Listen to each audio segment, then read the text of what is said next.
Hello, and thank you so much for joining me. My name is John. I am the owner and president of Cheesecakes by John. Today we're making the ultimate turtle chocolate cheesecake. Basically, it's a cheesecake that starts with a chocolate crust. I put my little twist on it and adding homemade brownie and caramel pieces to the batter. And then it's going to be garnished with a milk chocolate and caramel drizzle, a Heath candy crumble, and a turtle candy for each slice. First off, we have our crust. And here, basically what we took is we took some dark chocolate wafers. We blended them in a food processor. There's about 3 cups here. This will eventually be blended with some butter. We've got about a half a cup of butter here. Obviously our cream cheese, this is the building block of our cheesecake. Right here we have some flour. Kind of give it like a cake-like texture, if you will. A lot of times cheesecakes have a really rich texture. The flour will kind of make it not so rich. It makes it a little bit easier to eat. Of course, we have our sugar. Over here we have heavy cream, which will add to the moisture of the cake, make it a little bit more creamy. Of course, we have our eggs right here. In my opinion, the eggs are going to be the most important part of the cake, as it provides the bonding and the elasticity of our cake. Over here we've got some sour cream, and then our goodies right here, some of the sweet stuff. We've got some caramel bites right here, and we also have some homemade brownie, which will be blended or folded rather into the cake. Some vanilla extract, which will add to the flavoring. So basically we're going to start on our crust.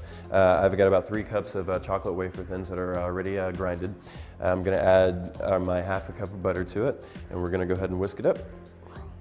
After it's done here, we're going to go ahead and place it into our prepared spring form, after which we'll place it in the freezer to let it set for about 10 minutes or so.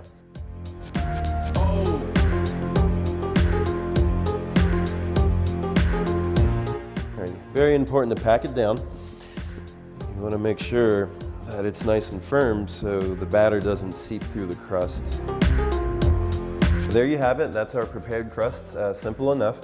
Like I said, we're going to put it in the freezer for about 10 minutes to let it set, and we'll move on to our next step.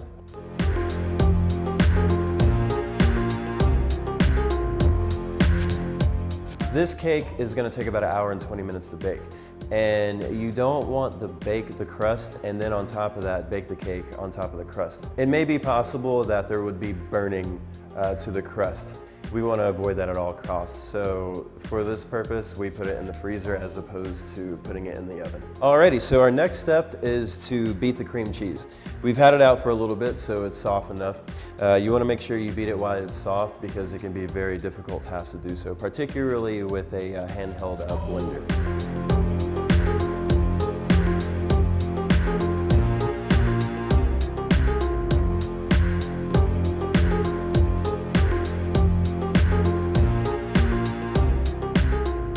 Now we have the cream cheese nice and blended. So the next step is to mix our wet ingredients. First off, we're going to use our heavy cream. Again, we've got about a cup of that. Go ahead and mix it in. And then we have our sour cream as well. Just pour that right in there. Blended it for about 35 seconds or so. Now I'm going to take my spatula and I'm going to run it along the edges of the bowl.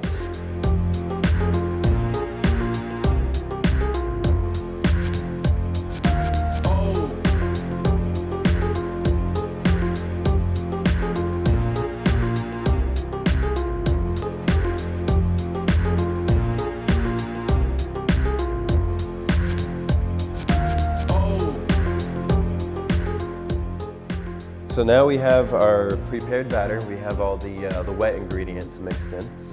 We are now going to add the flour, the sugar, and then finally our vanilla extract. Alrighty, so now we are going to go ahead and blend in the dry ingredients. I'm going to start off with a slow setting, and then we'll continually build up. We're going to blend this for about a minute. Now we are going to add our vanilla extract. We have about a tablespoon that we're going to add.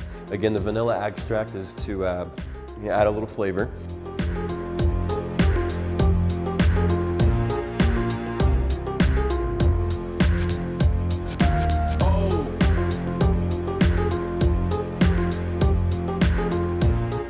Most important ingredients have been added, and the foundation has been set for this cake. You always want to blend the eggs last because the eggs are, in my opinion, the most important part of the cake, as the eggs bind it. They keep they're basically the glue of the cake. It keeps it all together. We're lightly beating them. You don't want any air bubbles or anything, as if you were going to use it for scrambled eggs or something like that. We're going to add the eggs to our batter. Alrighty, so now our next step is to fold the eggs in. It's kind of a departure from the blender. Again, the eggs are very delicate. You don't want to blend them too much because you end up losing the elasticity that the eggs provide to the cake. So we're going to go ahead and take our spatula and we're going to lightly fold the eggs in.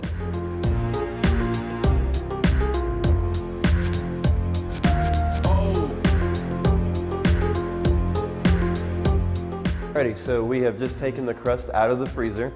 Again, it's been in there for about 10 minutes to set. We are now going to fold the sweet stuff that we have, our brownies and our caramel pieces, into the batter, and then transfer the batter to the prepared crust.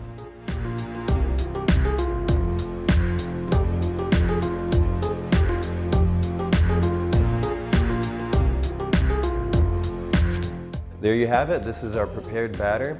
We are going to go ahead and transfer the prepared batter to the prepared crust and place it in the oven.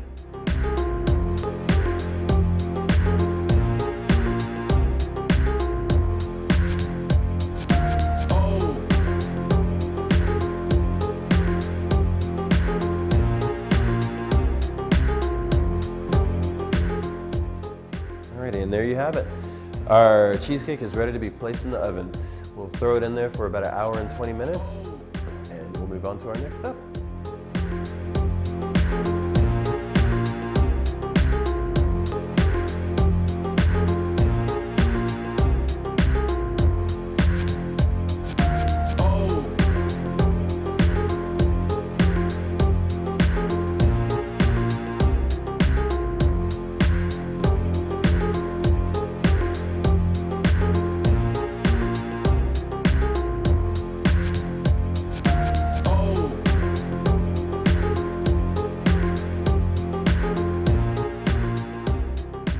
Welcome back, and we are about to complete the final phase of our cake, and that would be the decorating.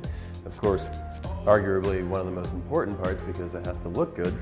It tastes delicious, of course, but if it doesn't look good, then what are you doing? Here we have our turtles. First off, these are the candies that we're going to use to decorate the outline of the cake.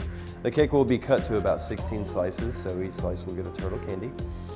Here we have our Heath Candy Crumble, one of my more favorite candy bars that I like to use for cooking and for eating, so I figured this will be a nice topping. That's going to go in the center of the cake.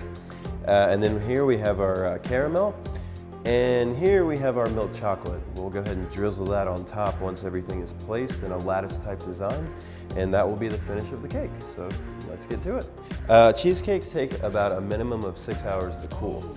You don't want to serve it before then, otherwise it'll basically collapse and you spend a whole bunch of time doing nothing if that happens, of course.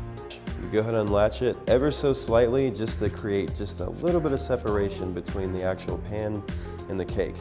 I've got some hot water here, some warm water rather, in my spatula. The reason we use the water is to kind of just provide a little bit of lubrication in between the cake and the actual pan, so there's no sticking or anything like that. We don't want pieces of the cake to stick to the pan. So anyway, we're going to go ahead and unlatch it. We're going to go slowly. We don't want to unlatch it all the way because any sudden movements may take a chunk of the cake with you, and you don't want to do that. So we're going to unlatch it just barely enough to get a little bit of separation between the cake and the pan, and then we will gently run our spatula along the line, along the inside of the cake.